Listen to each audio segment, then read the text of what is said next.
खुलुमबाय स्टुडियोआव आं किलिकां ब्रह्म कुंगा नैजिबाथि बोसोरसालिया गोथार बाथौ सान नैथि मंगलबार रुफाथि मायथाइ फालिथाइ फालिनो साखाफारा चिरां जिल्ला बालाजार सालबारि गामिनि बाथौ धोरोम सिबियारिफ्रा थामहिनबा गाबोन 28 आरो 29 अक्ट'खालि खुंगा नैजिबाथि बोसोरसालिया गोथार बाथौ सान नैथि मंगलबार रुफाथि मायथाइ फालिथाइ फालिनो थाखाय साखाफारा जादों।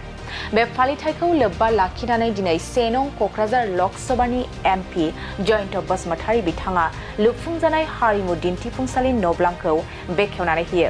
लोगोसे खौरांगिरिनि सिगाङाव प्रमद बर' दैदेननायाव दिनै गोजोन आरो जौगाथाया फैबाय होननानैबो बुंदों 1 नं क'क्राझार लकसभानि एमपि जयन्त बसुमतारीया।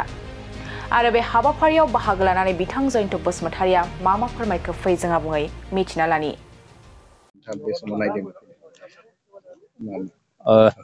गिबियावनो सालबारि रायजोनि बा गामिनि गासैबो रायजो राजाफोरखौ आङो गोथार बाथौ सान जिथु गाबोन फैगासिनो दङ बे साननि आङो आंनि गोसो गोरबोनिफ्राय गोजोन हामलायनाय होदों। गेदेरफोरनिसिम आंनि खुलुमनाय सिबिनाय, लोगोफोरनिसिम अननाय आरो उन्दैफोरनिसिम आंनि बोरखौ जासिदों। दिनै गुबै फैनायनि खार'ना 2023 आरो 24नि आनटाइडनि मोनसे फान्ड दंमोन।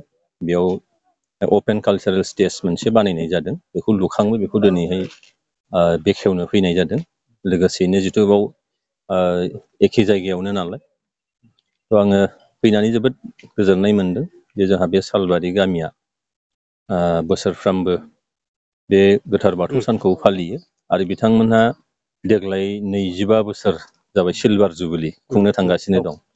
बे सिलभार जुबिलिजों लोब्बा लाखिनानै बे कालचारेल स्टेजखौबो बेखेवनाय जाबाय। जोबोद मोजाङै लुफुंनाय जादों आरो मोनसे टयलेटबो दङ, बेखौ लुगासिनो दङ। थ' आं जोबोद बाख्नायदों जे नंगौ जोङो दिनै गोजोन थासारिया फैनाय लोगो लोगोनो दिनैहाय प्रमद बर' जोंनि बिटिआरनि चिफ बिथांनि बिटिआरखौ सामलायनाय आरो गासैबो हारि माहारिफोरखौ मोनसे फोथायनाय लाबोनो हानानै दिनै गोजोन थासारिया फैबाय। गोजोनजों जौगानाया फैफायो, बेनिखायनो दिनैहाय जौगानायाबो लोगो लोगो थांफागासिनो दङ आरो इयुनाव नैबे ओनसोलखौ फारफ्रोम बिथिंनिफ्राय जौगाहोनायनि खामानिया जिथु बिटिआर सोरखारा आखायाव लादों।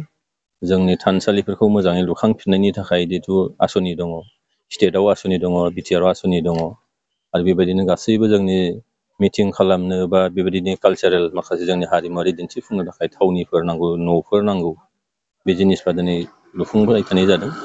सालबारि गामिया दिनै लुफुंनानै लाबाय आरो बिनि थाखाय जोबोद साबायखर होदों आरो बेबायदियै इयुनाव जाहाथे जोङो मोनफ्रोमबो खामानिखौ रायजो राजाफोरनि मदद आरो हेफाजाब मोनगासिनो दं आरो जाहाथे मोनलांबाय थागोन बेखौ मिजिंथिदों।